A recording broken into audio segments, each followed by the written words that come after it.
Hey guys, I'm Justin, the Screen Handle OST Bear, and I'm helping out my local public library with some online D&D during hashtag the worst apocalypse ever. They needed some help with Roll20, so I created this quick little tutorial video for them. But then I was thinking like, hey, maybe some other people will find this useful. So yeah, here it is.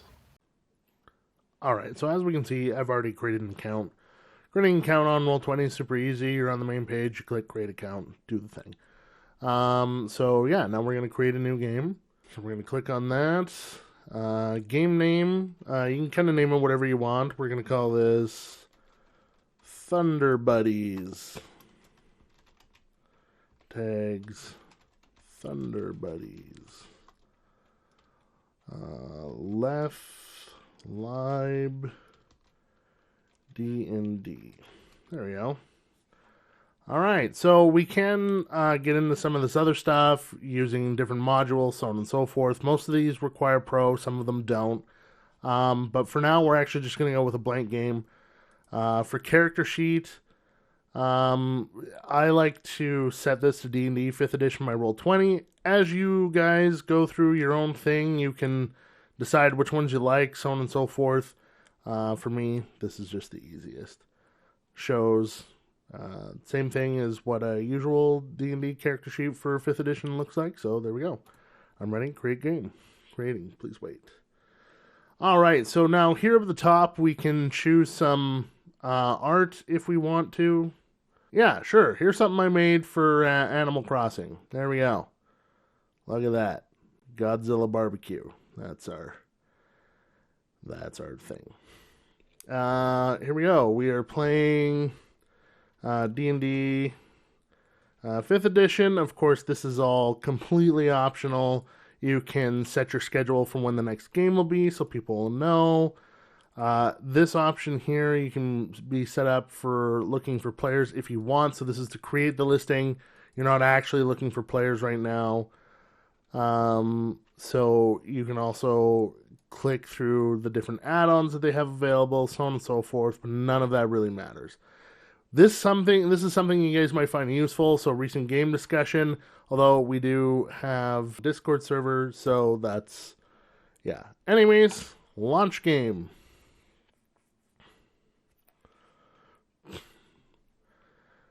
All right, so there's some advertising stuff that happens here. So this delays only because we're not pro users. Now, Roll20 wants permission to use my microphone and my camera. I'm going to allow. But at the end of the day, we probably don't want to be doing that. One of the issues that D&D for Roll20 does have is their voice and camera are a little bit flaky, so best to leave those alone.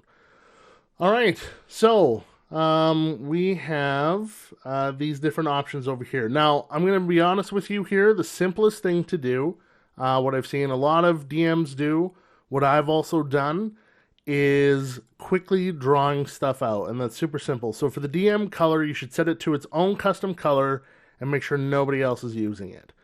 I like to go with the dark green here. Super simple. We're going to click here. We're going to go freehand. Here's our color that we've chosen. And then, yeah, I can just quickly draw myself out and in.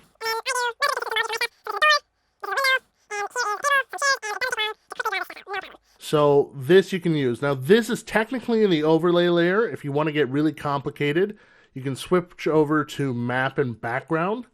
So anything that's written into the map or background, other players can't see until you reveal it, which is fine. It's just another option. At the end of the day, anything that the DM writes in objects and tokens, players can't mess around with. Now, that brings us into the next important thing, inviting people to our game. Now, the simplest way is to go exit. It'll ask us about the scheduling stuff, so on and so forth. Do you have something we want to tell the players? No, we don't. We're just going to go back to games. All right, so back to Godzilla Barbecue, and so now we want to invite players. We click on invite players. Now we can do two things. We can do email address, but the easiest is going to be sharing this link, okay? All right, so then when we go back to launch game, now players can enter the game while the DM isn't there, but they're not able to actually do much. So you don't have to worry about that. If you've left something important revealed, then yeah, it'll be revealed. So, you know, be careful with that. But now what we're going to do is our friend is going to show up. And it is my alter ego, Bob Vila. Now, Bob Vila is going to try to mess around with part of the map. And Bob Vila can't, because Bob Vila, by default, can't mess around with the DM stuff. So he can't move, he can't change anything. However, let's say I wanted to get something for Bob Vila to mess around with. We can look up assets here, and then let's look up a goblin. Because, let's be real, look at Bob Vila. Remember Bob Vila went from when you were a kid, and recognize that guy hasn't changed. He hasn't changed at all. Oh, that's some dead goblins. Here we go, goblin piker looking dude. Okay, so we put the piker on the ground. Now, Bob Vila still can't mess around with his piker because this is an asset created by the GM.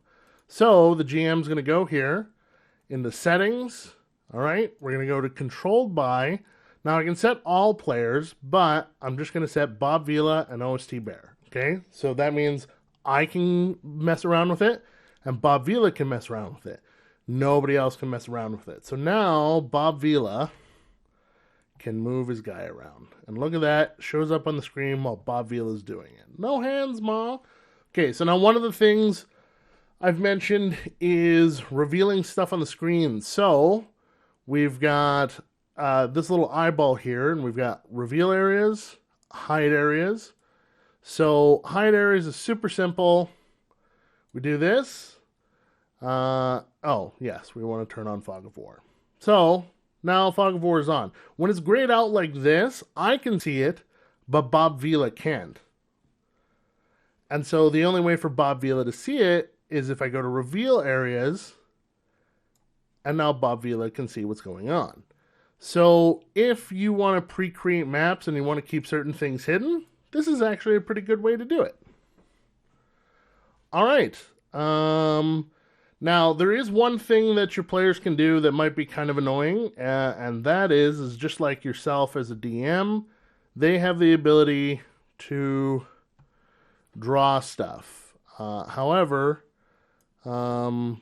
you have the ability to get rid of the things they've drawn, and you can just click, delete. Unfortunately, there is no way to prevent people from drawing or doing anything like that. You just have to kindly ask them not to do it. So the last thing that we're going to look at here is the page toolbar. So this right now is all the pages that we have. Now if you want, what you can do, you can create new pages, go into those pages, and here we are, and we can create brand new stuff.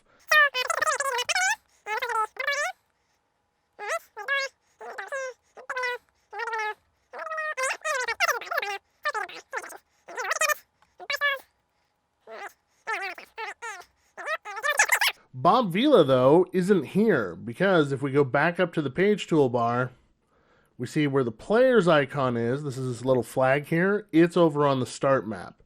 So we can rename this to bar. And if we want the players to come over here, we simply drag the player's flag over, and now the players are over there. So this is changed on Bob Vila's screen. So Bob Vila is back being able to play. However, Bob Vila's token disappeared. Anybody else notice that? All right. So we go back to the objects and the tokens layer. We're going to delete Bob Vila's scribbles. We're going to delete my scribbles. So a library is just stuff that you're going to find yourself regularly using. So I've created a whole bunch of things with Roll20, so I already have some libraries. So I'm going to create a new library, and I'm going to create a new folder, and I'm going to call it D&D Lib. And so we're going to create that folder. And so here's D&D lib, and there's nothing in it, which is fine. So we're going to go back to Goblin. We're going to look for that. And we're going to find our Goblin, and then we're going to copy it to the library. So if we go back, we can see here, there it is. We're just drag and drop it right into D&D lib. All right, and then if I want, I can rename this item so it's easier for me to understand what this is. It's Bob Vila. And there we go. Now we know that's always Bob Vila's character. We add it, click, controlled by, OST bear, Bob Vila, save changes. And so now we've added Bob Vila's character in. And so this is a good way to keep track of certain assets that you use a lot of. In this case, it's these guys. So yeah. And this will bring us to the journal. So what we want to do for characters is we want to make sure they have a character sheet available. So Bob Vila. In players' journals, whose journals? I always set this to all players, so it's all players can see it, but it can only be edited by the player and the DM. So now what we want to do is we want to set default tokens, but we can't because we haven't put anything on the tabletop to set as a default token. We're going to save those changes. So there's Bob Vila. We're going to go back to that art library. We're going to find that goblin. We're going to put it on there. And now when we go back to Bob Vila, we're going to go back to edit. We're going to click his token, and we're going to use select a token. So this is the default from now on for Bob Vila. That's pretty much the basics of it. I'm going to do some advanced videos to show some major stuff like importing custom maps and things like that. But this is the basics of using Roll20. You guys should be solid from here. Okay, have a good